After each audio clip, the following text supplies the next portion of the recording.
तरह से रोजगार को लेके एक बड़ा सवाल चल रहा है, उस रोजगार में नई शिक्षा नीति को भी लेके लगातार छात्र बोल रहे हैं। और नई शिक्षा नीति जब यूपी में लखनऊ विश्वविद्यालय में लागू नहीं हुई थी, इस समय भी बार बार ये सवाल उठाया गया कि नई शिक्षा नीति के ऊपर बहस होनी चाहिए, नई शिक्षा नीति के ऊपर एकेडमिक लेवल पे अलग अलग प्रोफेसर्स को बुला के एक बहस होनी चाहिए, लूटा जो वहां का संस्था उससे बात होनी चाहिए। लेकिन इन सारी चीजों को खारिज करते हुए वीसी ने, वहां के प्रोक्टोरियल बोर्ड ने नई शिक्षा नीति को एलयू के अंदर, लखनऊ यूनिवर्सिटी के अंदर लागू किया और ये बात को कहा कि देश के हम पहली विश्वविद्यालय हैं जिसने नई शिक्षा नीति को लागू किया है। ये वही विश्वविद्यालय और ये वही वाइस चांसलर है जो प्रोफेसर रतन लाल के ऊपर हमला होता है उसके खिलाफ एक शब्द नहीं बोल पाते हैं, लेकिन नई शिक्षा नीति के ऊपर इनके जो एकदम एंटी स्टूडेंट एक पॉलिसी है, इसके ऊपर बार बार बात करने को तैयार है।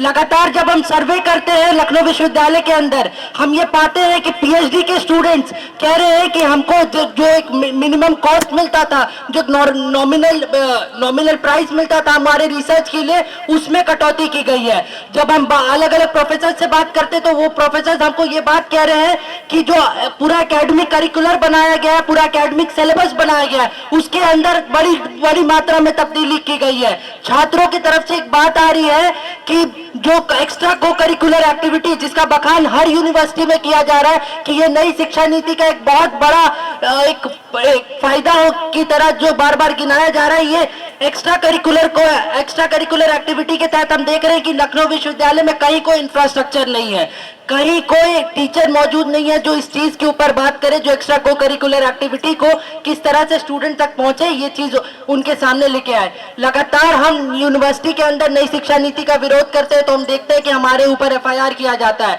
हम छात्रों के ऊपर बार बार एफआईआर किया जाता है ताकि आप नई शिक्षा नीति के ऊपर कोई बहस मत खड़ा करिए। नई शिक्षा नीति केवल और केवल एकेडमिक नहीं बल्कि कैंपस स्पेस के अंदर जो एक विवाद करने का एक जो तरीका है उसको खत्म करने की एक पूरी साजिश, और हम साजिश का विरोध करते हैं। और आने वाले समय में भी जिस तरीके से पहले से ये विरोध चल रहा है लंबे समय तक चलेगा जब तक सरकार इसके ऊपर कोई कड़ी कदम नहीं उठाती है। धन्यवाद।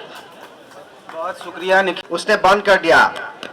और कुछ दिन पहले एक रिपोर्ट आया था कि आसाम में अभी 325 प्राइमरी स्कूल बिना टीचर चल रहा है और 3716 प्राइमरी स्कूल अभी एक टीचर से चल रहा है।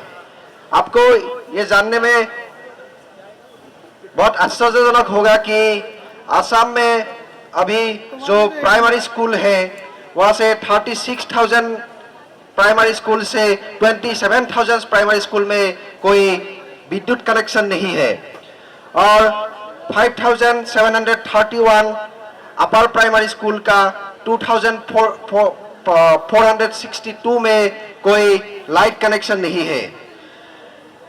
और जो अभी ये एनईपी लागू करने का बात है, आसाम शायद सेकेंड स्टेट होगा कर्नाटक के पास जहाँ पे अभी एनईपी लागू हो गया है।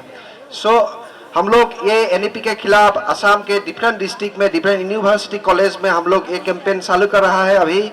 और आज यहाँ पे जो ये एनईपी के खिलाफ जो एक पार्लियामेंट हुआ, ये हम लोगों का जो स्ट्रगल है एजुकेशन बचाने के लिए। और क्या है ना, असम में सरकारी नौकरी भी बहुत गंभीर रूप से डिक्रीज हो जा रहा है। अभी असम में स्टेट गवर्नमेंट के अंडर ओनली 2,78,000 ही पोस्ट है जहाँ पे सरकारी गवर्नमेंट एम्प्लॉइज है। और एनईपी के खिलाफ ये और कम हो जाएगा और पब्लिक एजुकेशन सिस्टम का और बुरा हाल हो जाएगा। इसलिए हम लोग संघर्ष कर रहे हैं और अगले समय में ये संघर्ष और लगातार जारी रखेंगे, यही हम लोगों का वादा है। Thank you. जो कुछ माहौल खराब करने लिए किया जा रहा है, सो परसों ही पंजाबी सिंगर सिद्धू मूसेवाला का कतल होया सी, मर्डर होया सी। ते अज दी जिहड़ी ताज़ा घटना मैं इत्थे बैठे फेसबुक के उपर देख रहा सीगा भी जलंधर दे विच एक थानेदार दा गोलियां मार के कतल हुंदागा ते पटियाले दे विच दो मावां धीआं दा मतलब कि उन्होंने वड्ढिया जांदागा। सो नवीं सिक्ख्या नीति 2020 दे नाल पंजाब दे विच जो माहौल जब विद्यार्थी ਵੱਡੀ ਪੱਧਰ ਤੇ ਸਿੱਖਿਆ ਤੋਂ ਵਾਂਝੇ ਹੋ ਰਹੇ ਨੇਗੇ।